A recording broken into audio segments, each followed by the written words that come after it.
Welcome to the Evolve WMMA podcast featuring women who inspire, empower, and unleash excellence within a new generation of female warriors as they rise and evolve into the best possible version of themselves through the power of mixed martial arts.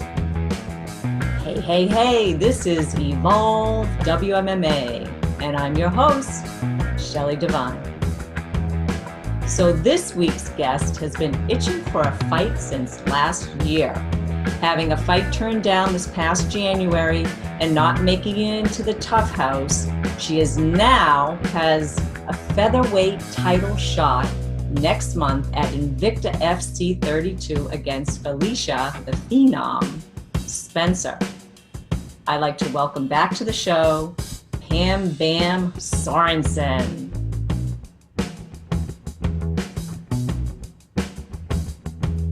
All right, we're on. Hey, welcome back, lady. Yeah, thank you. How are ya? I'm pretty good. How have you been? Awesome. I'd say you came out of this whole, not getting into the tough show. You've been doing all these interviews lately, and I've heard kind of a few things that you've been saying about this up and coming title shot, which I think has worked out way better for you. Yeah, I think. Yeah. But I've heard a couple things that you've said, and I like the little you're kind of doing a little shit talking, I think. Oh no. And I mean, well, it's kind of in a good way, and I don't think anything that you're saying is not true. But I'm just going to quote you here, saying for Felicia, it's going to be a little bit eye-opening experience for her. And she hasn't been in a war yet. And you want to change that zero. You said that zero's got to go. Yeah. She needs a loss. So how are you feeling right now? You've been in your fight camp training, and you got 3 weeks to go before the fight. How are you feeling? I'm feeling pretty good. I mean, with everything falling through, with Tough falling through, with a couple of fights falling through, I mean, I feel like I've been in fight camp forever. Yeah, like a year. Yeah, so I'm more than ready to get back in there. Yeah, I bet. I'm like, wow. I know I'm excited to see this fight. I saw Felicia's last fight against. It's the same girl you fought. What is her name? Helena. Helena. And you finished her in the first round with an armbar, and Felicia finished her in the second round with a rear naked choke, I think. And then it was kind of cool. Felicia had said after that fight, she had said something to the effect, well, I know Pam's looking for a fight, and then she called out Megan Anderson. Yeah. You know? And then Megan got into the cage, but you probably weren't even at that fight. Were you at that fight, or I don't think? No, I wasn't there. I actually ended up having to work that night, so I didn't even see her fight live, so I had no idea. And then people on Twitter were like, "Oh, she called out you, and she called out Megan Anderson." And I was like, "Oh, well, I missed it." Yeah, she called you out first. She called you out first, and which is I think was pretty cool to do. And now you have, a featherweight title fight. Were you blown away by getting this opportunity? I wouldn't say blown away. I was surprised. I thought I had seen an interview with Shannon maybe a couple of months before that, saying that she was planning on keeping the featherweight title vacant for a while. Mm-hmm. But yeah, I mean, with some of the recent signings they did for girls who didn't make it onto Tough, I mean, we have a legit division now. Yeah, so it makes sense to fill that vacant title. Right. There's quite a few women now that,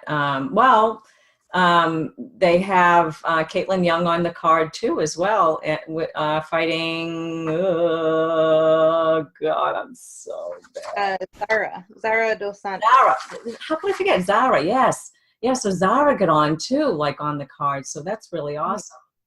But yeah, so how do you feel like you match up with Felicia? I mean, I already know, but we got to talk about this a little bit. Yes. I think she's talented. I mean, you can see her Taekwondo background in her fights. But I think she kind of is a little bit wild, and she's fought people who aren't super experienced. So I think there are things that could have been taken advantage of in those previous fights, and they just didn't know. I mean, they didn't have that many fights, so she's going to be in there with somebody who can kind of make her pay for trying to for missing those big shots and whatnot. Yeah. Do you think she'll be able to go the distance, the 5 rounds?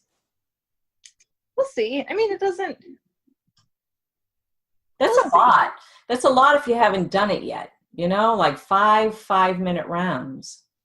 Yeah, and that's another thing that I meant by it's going to be an eye-opening experience. Not only because she's never been in a really hard fight with an experienced featherweight, but this is my 4th 5-round professional fight, and it's her. I didn't know it was your 4th fight. I thought there was only 2 5-round. No, I had 3 before, so this is number 4. Oh wow, really? I didn't know that. Yeah, one of them stopped early, so one of them can go the full 25 minutes, but I've gone 25 minutes twice. Oh wow. Yeah, because I mean that's a huge difference. If you haven't, if a fighter hasn't done that yet, and you're in with somebody who has,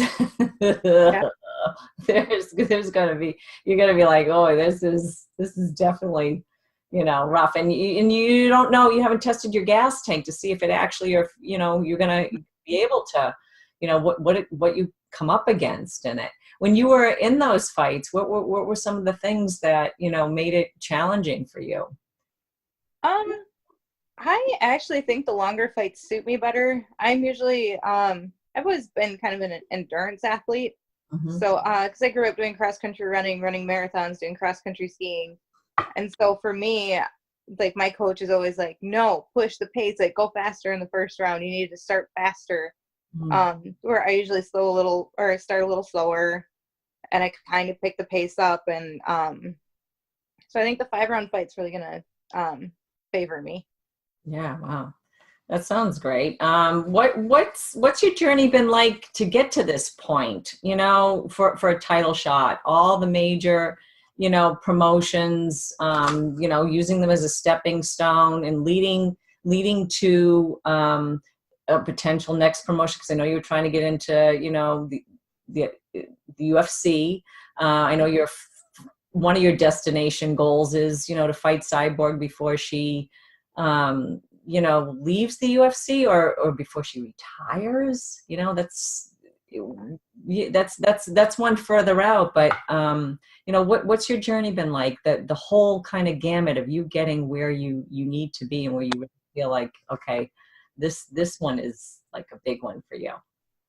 Yeah, I mean, it's been interesting because I started off my pro career with King of the Cage. So I did my pro debut with them, and then after that, I signed a 4-fight contract.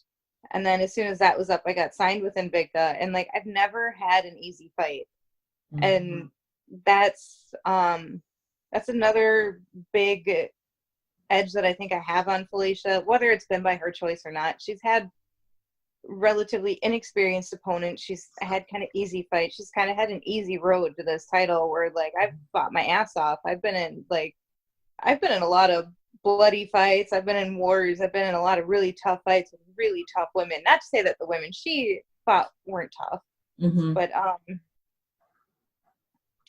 yeah, I don't know. I think I have not played it safe, mm-hmm. and I think that's part of the reason why I got this shot.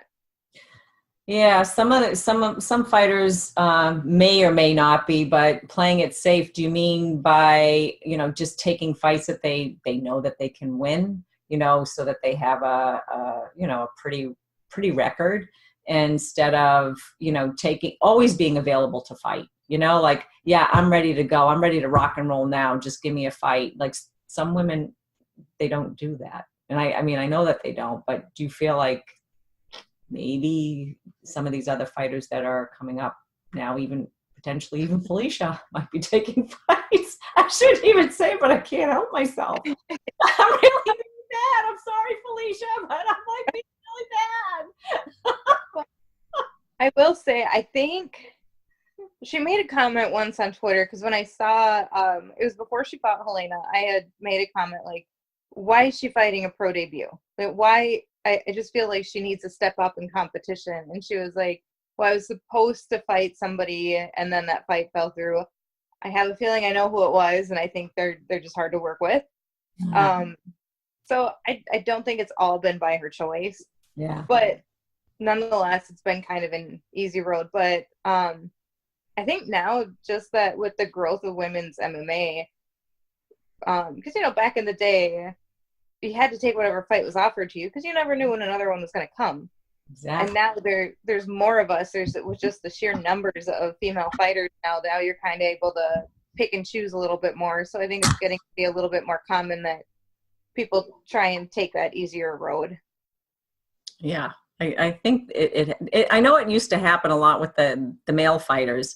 They wouldn't take certain fights. Actually, locally, they wouldn't take certain fights, you know, claiming, well, they fight for, you know, an affiliated camp. And I'm like, but it's the only fight you could fight. You know? Yeah. He's the only one in your division. Fight him, you know, and they wouldn't. And I'm like, I don't know. That just makes no sense to me. They're like, well, they're affiliated with our camp. And I'm like, who cares? We want to see a fight. You know, they just want to lose against them, you know? Yeah. And at some point, you have to realize, I've always said, like, I don't need to hate the person I'm in the cage with. I don't need to have a grudge against them. I don't need to go in all fired up and wanting to, what did I eat their babies like Mike Tyson? Like, I don't need to do that. Yeah, exactly. It's sport. I know. What do you think winning for winning the Invicta FC featherweight title will mean to you, and even to your camp? You know, like your teammates. I think it's going to mean a lot. I know all my teammates and my coaches are all really excited for me. They're like, "Oh, you get to fight for a major world title." And, you know, it's something that you kind of bring home to everybody because, like, they've all helped me along this way. I've been at the same camp, since I started. I took my very first cardio kickboxing class at the gym that I'm at now. Wow. So they've literally been there since day one. So I think especially to my main coach who's been there since day one, I mean, I think it's going to mean a lot to him to, you know, see me get this title for this promotion that originally I just dreamed to fight for.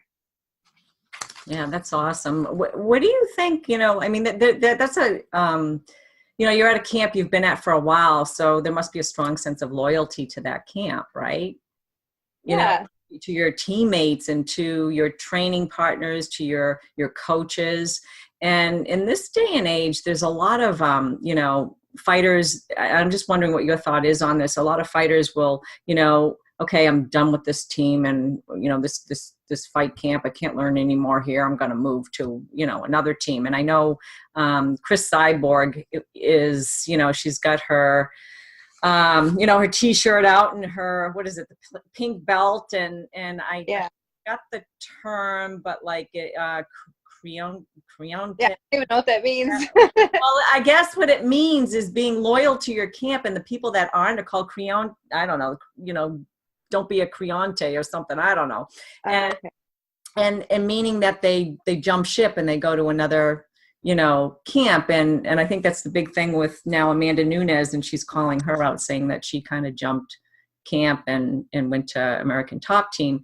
And I'm thinking, you know, I've seen that happen a lot over the years, and where you've been, you know, really loyal and to your teammates and to your camp and you know, I think, you know, these people, you know, invest a lot in you as a fighter, and you invest a lot of your time with them, and knowing that. And then, yeah, I just don't, I'm always wondering what fighters think about that, about fighters changing camps, like after a win, maybe even.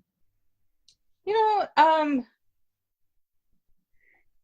it's different for everybody. I mean, I get where some of them are coming from, maybe if you've outgrown a gym. And it's like, all right, I'm a big fish in a small pond. I need to move on to continue to grow. I mean, that happens. I think some other people, they look for somebody to blame a loss on, or, you know, my so-and-so got signed to the UFC and I didn't, and they don't think about all the other factors that could have played into that. And they think it must be because I'm at this gym. I'm going to go to, you know, Jackson Wink. I'm going to go to wherever, to to try and get that. And for me, like I like to go and visit other gyms. Because you can always, every gym has kind of like their own signature style. Yeah. So you can go and learn a few things here and there and bring it back to your gym and try it out. But for me, yeah, I just feel very loyal to my gym. Yeah.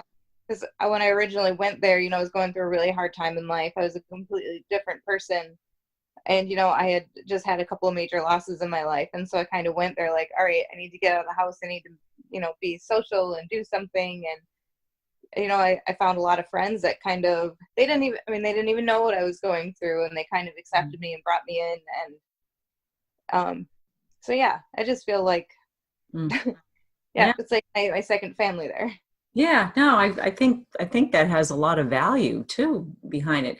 It leads me to one of the questions that I wanted to ask you is like, you've been on this. We've talked a lot in the last several months with trying out for Tough and that kind of not going through, and then this coming up, and we've gone over some of the other featherweight division fighters. Looking at what's going to happen with this division. It seems like there's a lot more opportunity since we spoke earlier this year about this, and your part of your driving force has been you've wanted to fight Chris Cyborg, and this is a big fight for you, fighting Felicia Spencer. Obviously, this is a huge fight. I mean, this puts you in a contention to have, to be the lead for Invicta FC, to be the champion of that. But then too, Shannon Knapp has always been so supportive of women progressing in the sport, and she gets it that it's cool to move on. Not that she wants that to happen, but like I think she's really down with promoting female warriors and getting the best opportunities possible for you all. And I'm wondering, behind it all, this sense of achievement that you have to win, it's like, what is your real true, why are you doing this? What is really deep down inside Pam that is like, okay, what's your motivation? What is that true deep down driving force that keeps you fighting? Well, part of it is just I've always been really competitive. I don't do anything kind of half-assed. If I set out to do something, I want to be the best. I want to be the best version of me. I want to be better than other people. I want to, I just want to go out, keep getting better, and be the best. That's awesome. And what is it about being the best that you find? What do you determine as being the best? I mean, like, I know it's getting the title, but I had heard you say that it's not about collecting trophies. Mm-hmm. So what did you mean by that? I've never been all the like, well, look at me, I'm a world champion of whatever it may be. I mean, you see some people, they go just for an example, they go to IBJJF and they compete in a 2-person bracket. I'm the world champion at IBJJF. So you beat one person. You beat one. That's kind of like a trophy collector to me. Somebody, and that's where, I mean, the Invicta belt would not be like another trophy like that, because I feel like I have had a journey. I've had to really work to get there. But yeah, I don't know. I lost my train of thought. Yeah. I know. Us ladies tend to do that. I don't know. Sorry, we get a little airheady. I do it all the time. I'm like, where was I going with that? Yeah, I had something, but I lost it. I don't know. Maybe too many smacks to the head. I don't know. Too much training, not enough sleep. I don't know. PMSing. I need carbs. Yeah. Have you eaten tonight, by the way? I know you had. I mean, you've been really busy, right, with interviewing and stuff. Yeah, everybody seems to want to interview like the last few weeks, and it's just fine. Yeah. I think it's always great to promote the fight and promote the promotion that you fight for. But sometimes it's like, okay, so I have an hour in between these two. I have to try and like do my laundry, maybe get a run in, let the dogs out, get something to eat. And yeah. Well, I hope you've gotten something to eat. You start early tomorrow morning for training camp? yeah, 6 a.m. And how are you on weight? That's early. I've actually been really good. I haven't even had to, I mean, I've been on a diet, I've been on a strict diet, but I haven't had to change too much from what I was doing before, because I was ready for tough. I was ready for a couple of fights before that. So my weight's been good for about a year now. That's awesome. Yeah. I saw I actually used, I think I saw a picture of you and Chris. It was from the tough tryouts with you holding the belt, and you made like this funny little comment about like, never mind getting the t-shirt. What did you There's a little story behind that. So yeah, I wanted to know. I meant to ask you last time we talked and I forgot. So I posted that. I think it was on my boyfriend's friend's wall, because so his friend had texted him and been like, hey, you're gonna come over and watch either like the Vikings or the Wild game tonight. And my boyfriend had responded, oh, Pam will kill me if we miss training. And so he was like, tell her I'm going to go buy a Cyborg shirt just for that. And and so I was like, well, I'm going to friend request him, and I'm going to like find something to post on as well. So I found the picture with me and Cyborg and the belts. And I was like, well, when I take this from Cyborg, I'll bring that. I'll do you one better. That's awesome. Oh, I don't think she's seen that one yet. Yeah. Comments there.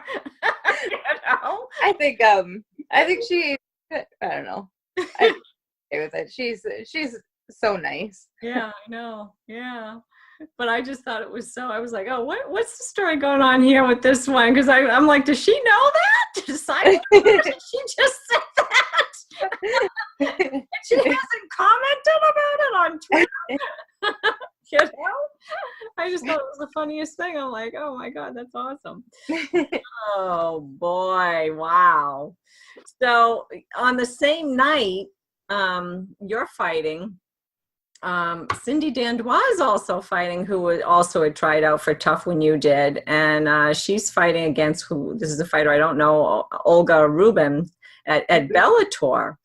Now, how do you see that fight going? I don't know. I haven't seen too much of Olga. I don't know. Once in a while I chat with her on Instagram now. So I know I really like her as a person. She's hilarious. Oh, but yeah? I haven't seen too much of her fighting. Yeah. But I know she's 4-0, and I think she's a bit of more of a striker. Uh-huh. So should be an interesting fight. So.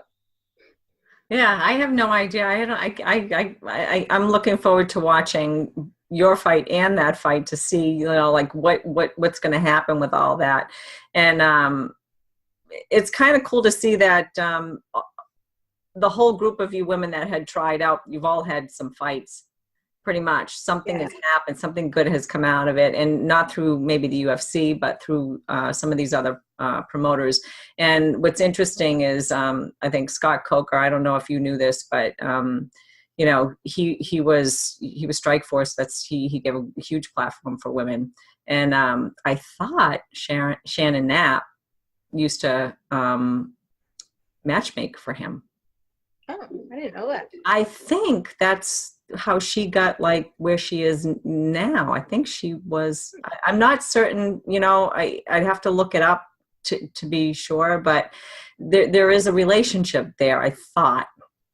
And I thought it was kind of interesting that they are the ones that are picking up the slack for the featherweight kind of division and trying to help.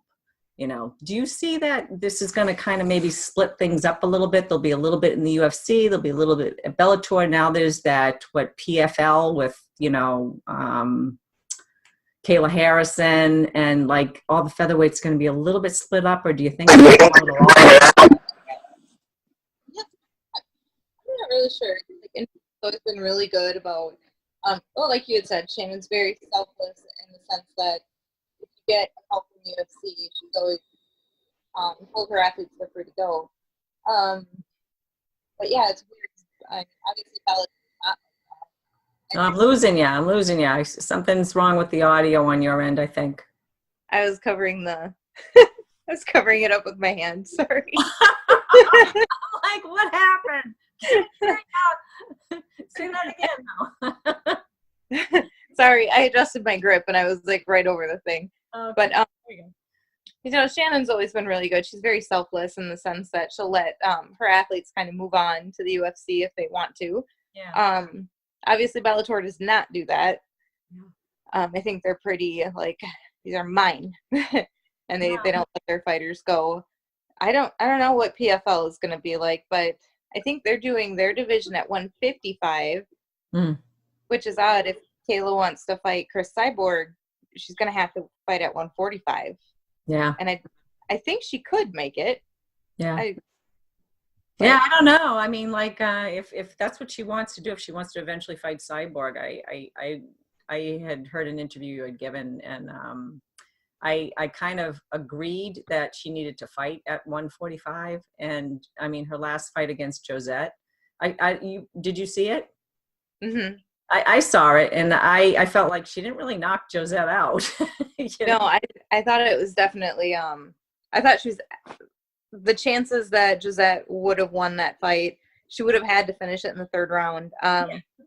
She definitely might not have won, but they should have been. The ref should have let it go a little longer. Yes. That's how I felt. I felt like it wasn't a definitive win for Kayla, and I would have liked to have seen a definitive like knock her out. Yeah, and I think given a little bit more time, maybe she could have. Yeah. Yeah, but either way, I thought the stoppage was really dumb. Yeah. It's like let her fight, and I saw just that was on her Instagram stories like the next day, and she had no bruises or anything, and it's like those shots. I mean, make fun of Josette's head movement on the ground all you want. I've seen a lot of like little things on Twitter going around about that, but like she wasn't getting hit. She was. I mean, Kayla was missing. Yeah. She missed her. She was hitting the mat, and I don't think that does a service to Kayla if she is looking to have some of those other types of fighters, say like even against you or somebody else that has had probably even more opportunity or I think a higher quality fighter than even Josette has had prior to fighting maybe Kayla. It's you don't know, but like, I don't know. So there's more opportunity for featherweights or lightweights now than there ever was. Hopefully it's because we've all been talking about it. And so it's getting, some attention. And I think part of it was, having you on during that time, and you've been really vocal, and all the other women got really super vocal too. And I really I'm glad you guys did that. Like really glad, and I'm happy to see that you guys have these opportunities now. Yeah, I think we're all just so sick of them saying like there's no featherweights out there. There's no women that weigh more than 135 pounds. And it's like, yes, there are. Here we are. We're like, we might be kind of scattered around the world right now, but it's only everybody's been forced to fight at lighter weights. Right, exactly. And now you're not. I mean, even like, the list that I have, and I don't even know them all, like just on Invicta now is you have Faith McMaw, you have Zara Farn, you have Caitlin Young, which that's pretty exciting. I mean, how do you think that's going to fare? Caitlin against Zara? That'll be a really good, I think it's going to be a great fight. Yeah, like I love Caitlin. She probably lives like 10-15 minutes away from me. So like I've known Caitlin for a while. We're pals, and so I was so excited to hear that she was coming back to MMA. Yeah. I mean, I was bummed to hear she was stepping down as matchmaker, but if it was so she can fight and actually have more opportunities, then I think it's for the best for her. Yeah. If you had a choice, this is going to be a kind of I don't know, maybe a goofy question, but if you had a choice, because at some point, if you're on the same promotion, you got to be fighting one of these girls. Who would you rather fight? Would you rather fight Zara, or would you rather fight Caitlin? I would rather fight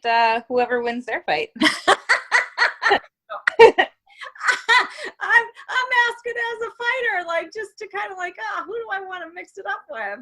I don't know. It'd be hard because I don't know. I would fight either of them. I would say first I would like to probably fight Zara. And then after Caitlin's been back for a bit, I mean, that's definitely a fight that I would potentially like in the future. Yeah. But I'd say let her get a couple more fights under her belt first. Yeah. I mean, it seems like, you know, I mean, there's some great opportunity for it. I mean, I don't think Josette's signed with anybody yet. I think she's still kind of out there. So I saw Josette say something like that she wanted to do the PFL season at 155, but then she's out now. Like she hurt her knee and had surgery on her knee. So I don't know if she's not going to be able. Oh, wow. I didn't know that. Oh, that's too bad. Oh, yeah, wow. I'm not sure if she's going to miss it or not. I just saw that she had surgery. Oh, wow. And then there's Audrey Wolf and Holly Salazar. The headbutter.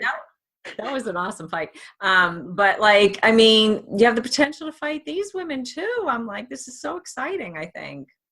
Yeah, we actually have a legit division. We have people who have a couple of fights. We have people with a bunch of fights. And you know, that's why fighting for the title means so much more now. I mean, not that it wouldn't have before. It still would have meant a lot. But now that there's an actual whole division of 145-pound women, it just means so much more now.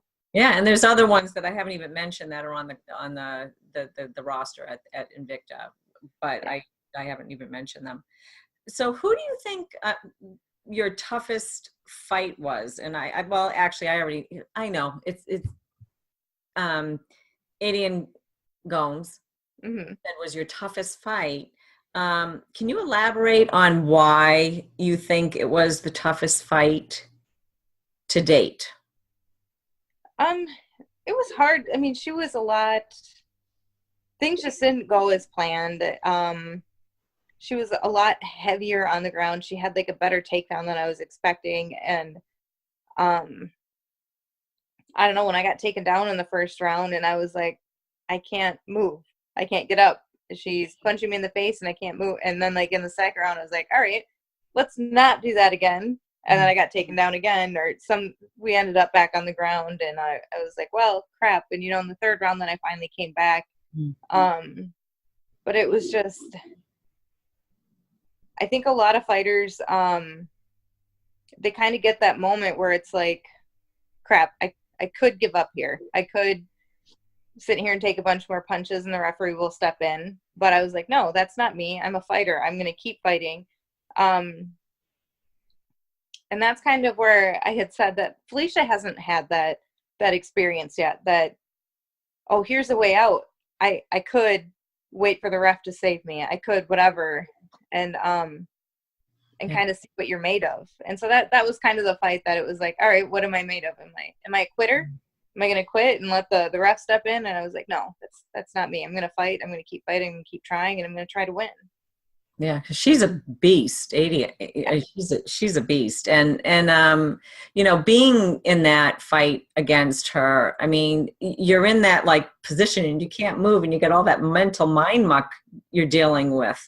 So you know how to deal with that under pressure. You know, like seriously under pressure, because you changed your fight game in the middle of the fight, right?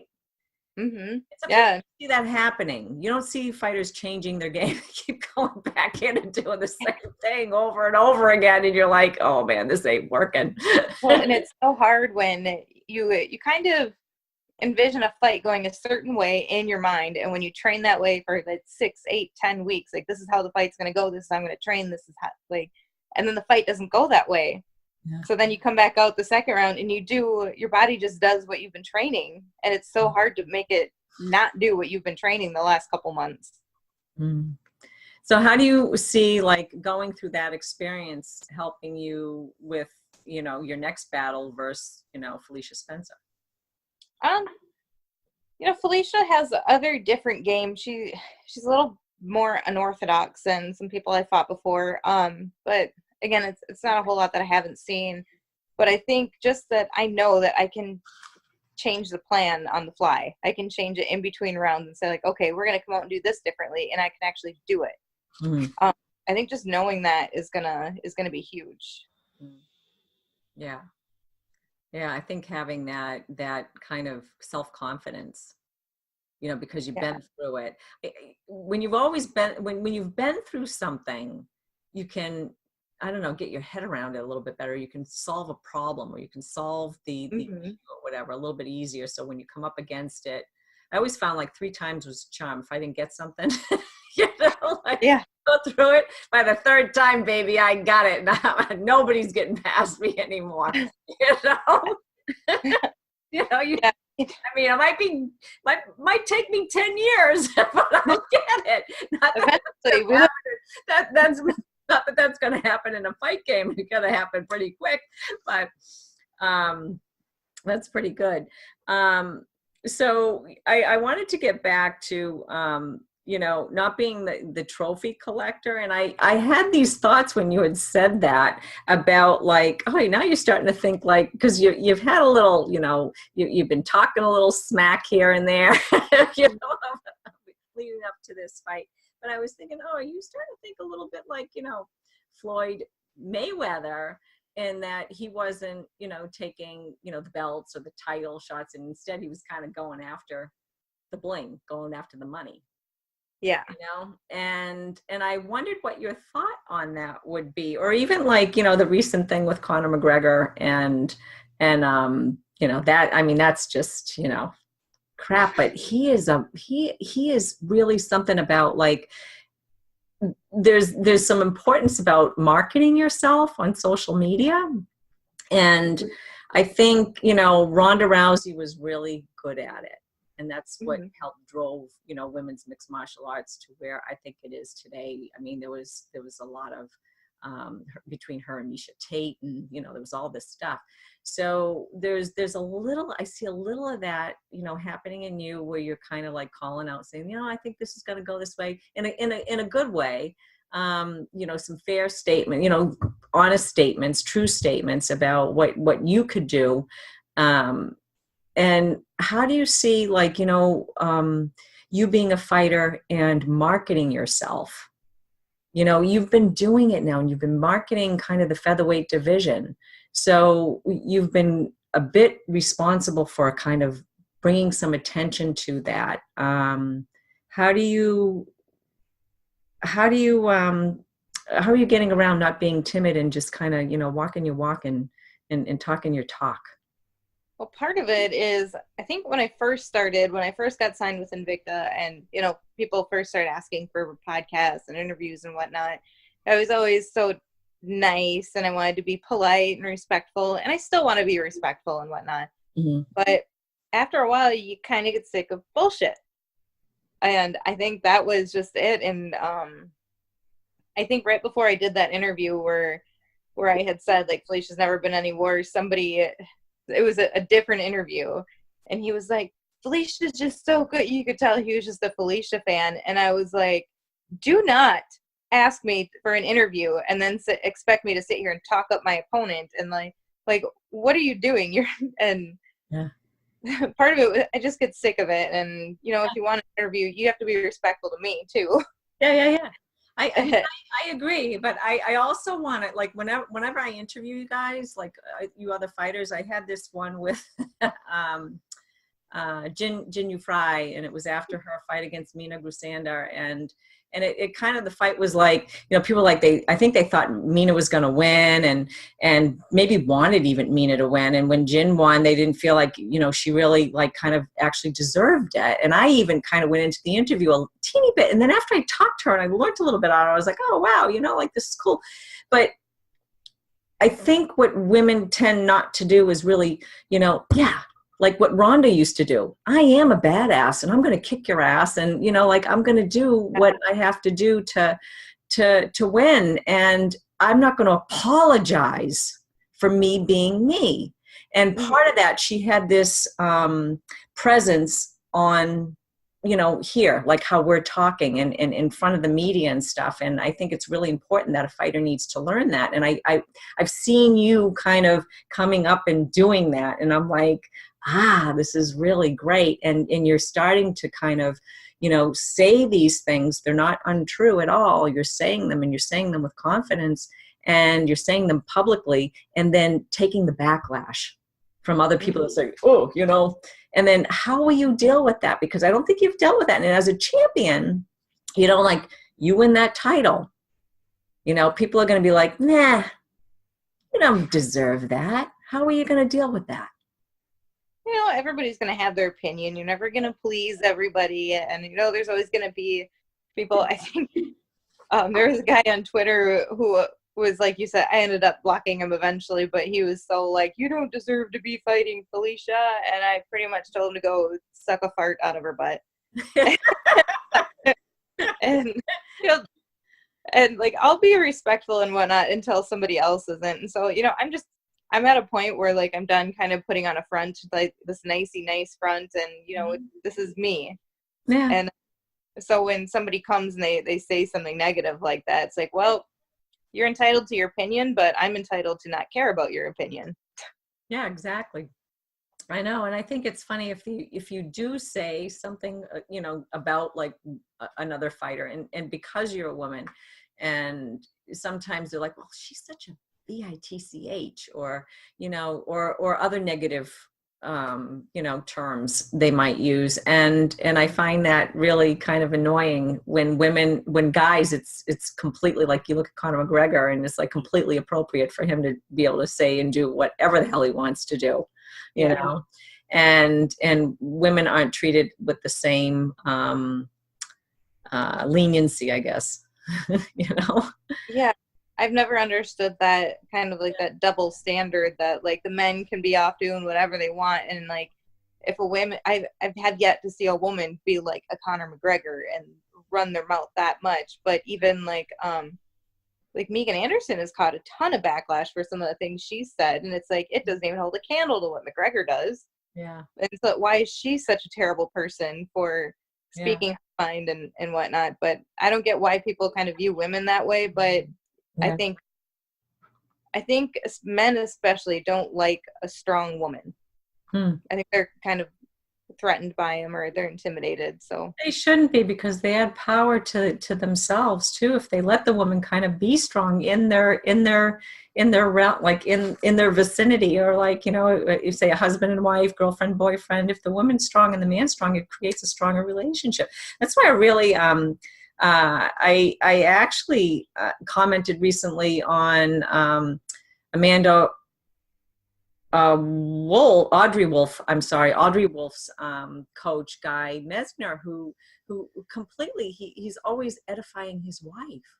And I was like, wow, that is so cool and so rare to see like a fighter, actually a guy fighter, doing that, publicly. I just thought it was a really kind of cool thing that he does regularly, it seems like. Yeah, that is really cool. I haven't seen it. I don't know, but I didn't. It just showed up on my feed one time on Facebook, and I was like, wow, that's really brilliant. Yeah. I thought it was really nice. But he did it publicly, publicly. And I just thought that was really good, but I don't know. Yay. So, wow. 3 weeks out, you're fighting very soon. And I'm like, I just had a brain fart. I just had a brain fart. I'm like, where am I? Oh boy. I think we've gone through all of my questions today. Like quickly, I was like, oh, we got to go through these quick, because I know she's like been probably flipping tired and ready to go to bed or eat. Eat. Yes, I like to eat. Yes. So do you have any final like little shout outs to anybody? And I think we covered all my questions. I think I did them all. I'm like going through them right now. I'm like, yep, we did them. And I don't want to keep you on too long. I just wanted to do a quick little one, and it's already been 45 minutes. So any shout out? I know, like any shout outs, and then 2, where people can find you. And then just a little recap of, Invicta FC, November 16th. Tune in on Fight Pass to see me kick some ass. yeah, so people can find me on Instagram, Twitter, and Facebook, just at Pam Bam Sorenson. I have to thank, as always, all of my coaches and my teammates over at the Cellar Gym, and then all of my great sponsors, Defila Sports. It's all right. It's late. You had a long day, a long week, I'm sure. Yeah. Bourbon and Bow Salon, Muskie Frenzy Lures, Fighter Alias, all of them. But yeah, make sure you tune in November 16th on UFC Fight Pass. I'll be fighting Felicia Spencer for the Invicta Featherweight Championship. How exciting. Can't even wait to see it. So thank you again for being on the show. And I can't even wait to see you in less than 3 weeks, I think now. And see you, fight Felicia. And we wish you the best and safe training camp and just, kick some ass, lady. Yeah, thank you. You're welcome. Have a good night. All right, you too. Bye. Bye, Pam. Bye. Once again, that was Pam Bam Sorenson, and you can see her November 16th at Invicta FC 32 on Fight Pass. And you know what? Fight Pass is only $9.99. They should be giving me some sort of kickback because I'm doing an advertisement for them. Oh my God. But yeah, check out Pam Bam and the rest of the card on there. It actually looks like a great card. So that's November 16th. On Fight Pass. So if you like what you heard and are eager to hear more, then remember to subscribe on iTunes and download. And you know what? You could really help our ratings out by giving us an awesome review. I don't want any crappy reviews. I want awesome reviews. So please, give us a little shout out. Let us know how we're doing, please. Or you can find us on Spotify at Evolve Women's MMA, and you can sign up at my blog at www.evolvewmma.com to get updates or get on our email list to get the next episode that comes out of Evolve WMMA cast. Or if you would prefer to watch us, you could find us on YouTube now under Women's MMA. And to show your support, it would be awesome if you made a pledge on Patreon. That would be really, really cool. Soon, most of the stuff on there is everything that you can get on YouTube and you can get on iTunes. But I am going to have like an after chat, the stuff that we talk about that isn't on the podcast. I think at some point I'm going to be posting those on Patreon. So that's going to be, for people that pledge, which would be great to get people on as patrons. Or you can simply follow us at facebook.com/I love WMMA. So this is Shelley Devine. Until next time, thanks for listening.